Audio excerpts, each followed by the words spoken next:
Oh, cool. Golden released a second APM league. That's kind of cool. I was getting into this game as I pretend like my attention is driven here. Spawning in the lower right corner of the map, it is the Red Zerg player from ATCM. It is a laser. Pew pew. And his opponent in the lower left, Maniac. Man, that was really not dynamic. Let's do it again. His opponent in the lower left, a man showing he's capable of special tactics, likes his Reavers, and can do some drops with a 55 kill Hero Reaver. Give it up for the Teal Protoss Maniac. Isn't Idra casting Nation Wars? He should be with Total Biscuit. What I mentioned earlier was just that Idra has been playing a lot of Starbow on his stream, so I'm saying if he went all pro and like went up against Beastie, man, that would be a pretty cool matchup. But neither here nor there, unfortunately, he is not competing in this tournament. But Beastie Cutie is, and if you guys missed it before the game or you're just watching the VOD of this, we were going over match history. Beastie Cutie seriously has like a 99% win rate on all Starbow maps, and that's not like, you know, 9 out of 10 games won. I'm talking like out of his last like 50 games played, he's seriously only lost like 2. It's pretty insane.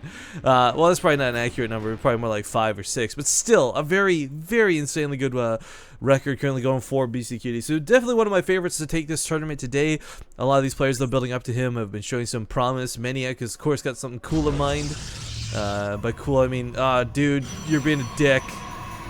Maniac! Maniac, no! Don't do it. Just, nope! Don't do it! He's gonna cannon rush. Okay, so 4-player spawn map, kind of lucked out here. I think that Forge coming down was definitely with the intention of doing this from the get-go. So it's not like he found his opponent and he's like suddenly like, oh hey, let's make this happen. A laser, unfortunately, pardon me, sorry, not bored, just waking up. A laser, unfortunately, doesn't have anything capable of dealing with this right now. And just like any other StarCraft 2 match, wishes he had left an Overlord over top of his natural, because as we can see, well, he can't see. So this is going to be a bit problematic for him. The cannons will finish up before the hatchery, though, so he can cancel this. He can cancel this still. Come on, Maniac. The laser, cancel the hatchery. Don't you dare lose this. You're better than this. There we go. Oh, man. Drone! Oh! First blood. Oh, Super BM! Oh, okay, well, Maniac knocks down the natural base, but like I said in the previous series, guys, if you're tuning in to Starbow for your first time, if you're brand new to this, minerals mine faster at your main base. Gas mines a little bit quicker.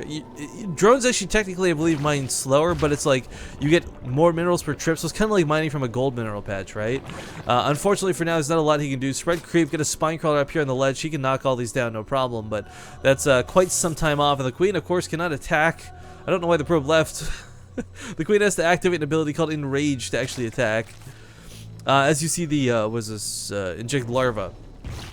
This will make it generate larva a little bit quicker, guys, but it doesn't produce the 3 at a time. It's not 3 extra larva eggs hatching. And there's another ability. What is it? Nurturing Swarm? This is a weird one. So it's kind of like Transfuse, but like it also speeds up the rate at which you build something. So you could build like a natural base a lot quicker. Wow, Queens hit so much harder while enraged, but of course they look so much cooler while enraged too. Get that like flames coming off of it. But yeah, it has to deal with these 3 cannons. Kind of sucks, but hey, it is what it is. Back at home, Maniac is of course getting his own production up. No Cadrian Crystal. I'm a little bit curious of this. I guess sacrificing the gas cost of that to get the Twilight Council a little bit quicker. Will this be? I mean, you don't. This isn't like regular StarCraft. You don't follow this up with like a weird blink all-in or anything like that. Typically, you try and advance your tech some other way. But you know what? Maniac is a guy of many talents, and he's been showing us a lot of cool moves. So perhaps he's got something in mind. I'm very excited to see what.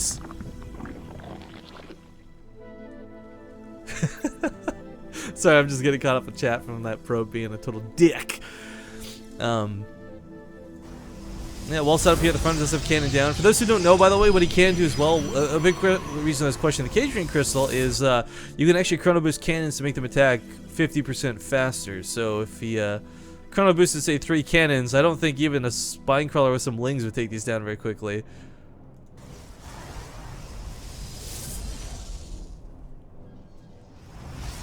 Oh, I've been updated to tell me the Cadrian Crystal doesn't take gas, so never mind. I don't know why he skipped this. Again, this is my favorite part about Starbow, guys. It's still got a lot to be refined upon. There we go, Cajun Crystal now on the way.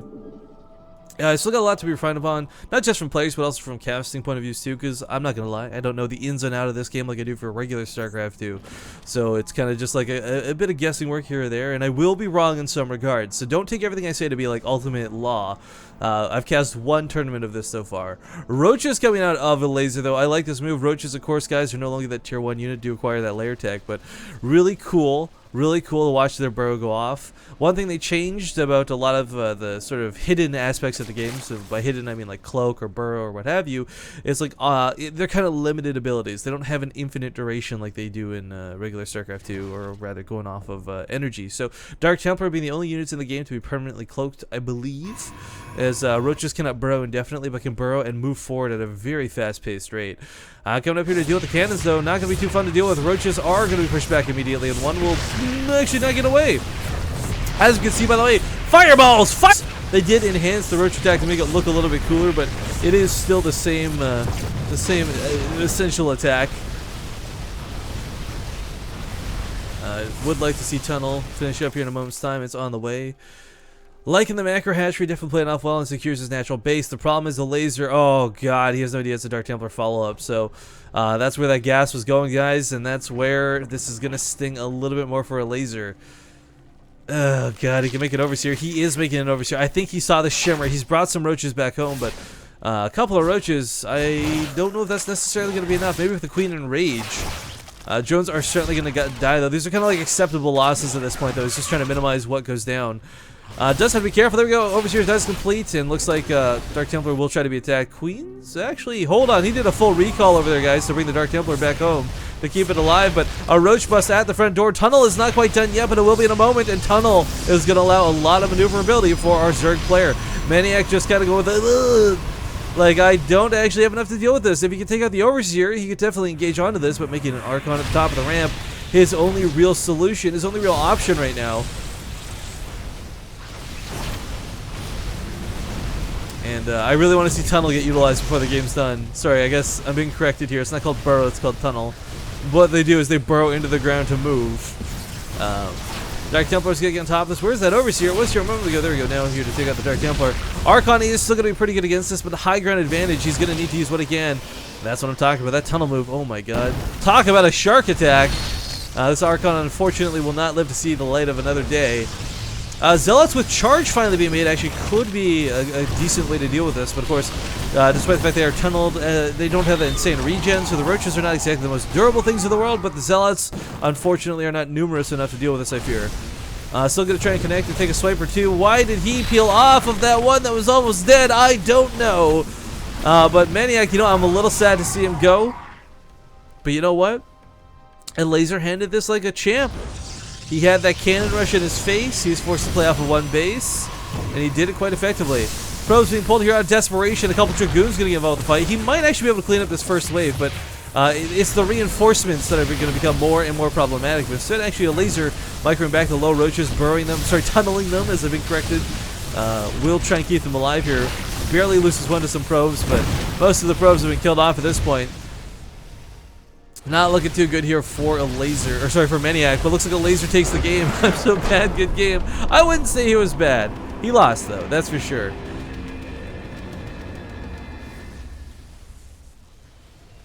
That's an interesting point being brought up in chat. I'm gonna have to agree with that. If he had followed up with like some solid macro, had made like a lot of units, didn't go for like the sort of cheesy Dark Templar aspect, Maniac probably could have still been in a good way for that game.